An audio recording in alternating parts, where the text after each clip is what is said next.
The little engines were busy clearing their railroad of leaves and broken branches. Peter, Sam, and Rusty often worked together. One day, Rusty helped Peter Sam to a water tower.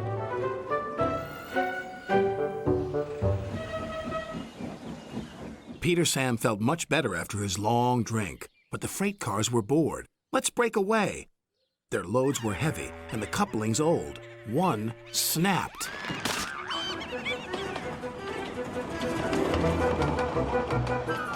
Faster, faster, shouted the freight cars. A sign read slow, steep bends and ravine ahead, but the silly cars never saw it. Then, it was too late.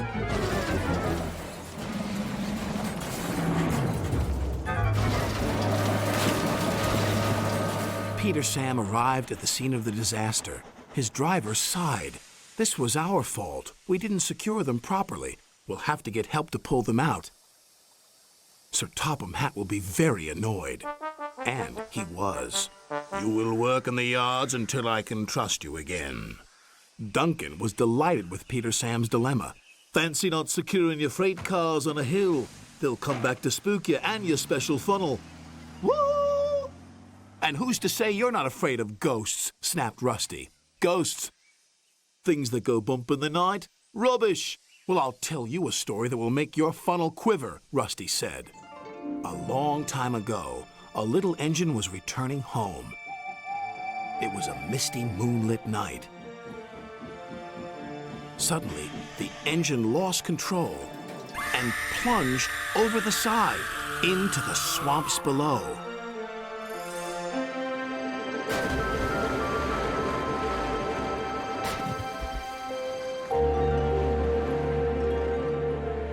He was never found again. But many a workman will tell you that when the moon is full, they have seen the little engine trying to get home. But he never reaches the other side. So what do you think of that, Duncan? Rubbish, replied Duncan.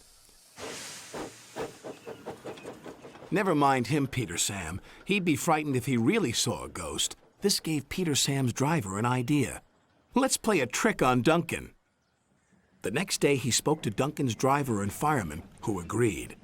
We'll do it tonight. Duncan had to take coal cars to the slate mines and then bring cars back.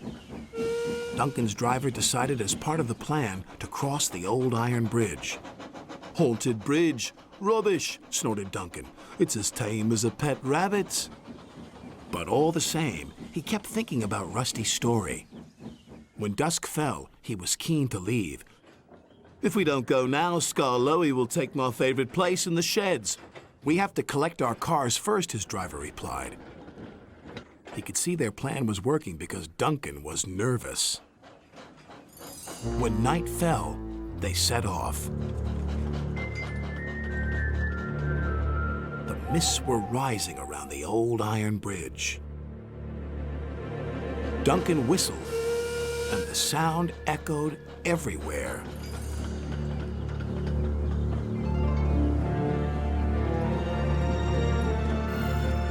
Then, ahead, he saw flickering lights. His driver knew they were only insects that shine brightly at night, but to Duncan they looked like an engine. Next, his driver secretly threw a rock from the cab into the ravine below. It's the ghost! Take me back! Take me back, please! When Duncan reached the safety of his shed, he closed his eyes tightly. Spooked, are you, Duncan? Laughed his driver. No, I'm asleep. And Duncan refused to open his eyes. He did, though, when he thought his driver wasn't looking, just to make sure that he was still there.